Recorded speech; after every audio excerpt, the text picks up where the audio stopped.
More than a dozen new state laws and budget items are officially in effect across Minnesota as of today. Among them, a law that creates a dedicated office to help guide and support people living under HOAs.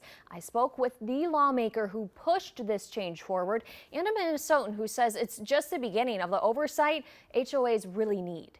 More than 1.5 Minnesotans live in a community association. And according to a legislative work group, there are roughly 8,000 HOAs in the state. We have an entire new board of directors, and I guess I'm in charge of it.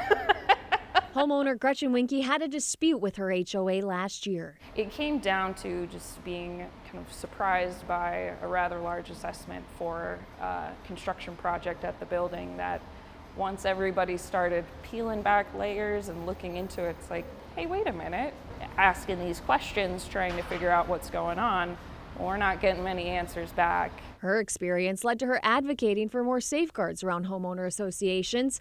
Legislators last year created a work group to get a better idea of what Minnesotans were experiencing. Representative Kristen Bonner was the chair and turned the findings into legislation. After hearing more and more about the concerns of folks from across the state about their HOA, we really decided that we really had to dive in and do something. Do you feel that there wasn't really an advocate for homeowners that live within an HOA? You know, and that is our hope is that the ombudsman can actually serve that role. The creation of the ombudsperson was bipartisan. That person will be a resource for homeowners having difficulties or questions. Bonner says HOAs don't have much regulation in Minnesota, and that state work group that she chaired came up with 41 recommendations addressing some issues like financial reporting, dispute resolution, and governance. But the bipartisan legislation with those reforms fell short this session.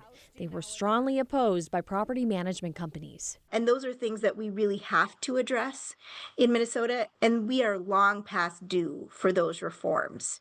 So it is something we just have to embrace at this point and make sure that we get it done. Gretchen hopes that others don't have similar experiences to hers. Her dispute against her association went to the courts. She not only paid her attorney fees, but she says she also covered her HOAs following their bylaws. The way that the laws are currently designed, it's not to the benefit of the homeowner.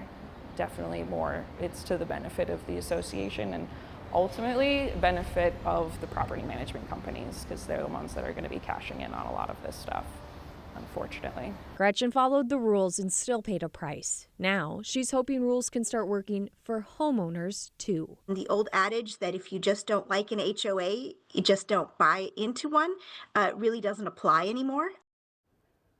The new ombudsperson isn't established yet, but once it is set up, if complaints need to be escalated, they will then go to the state attorney general's office.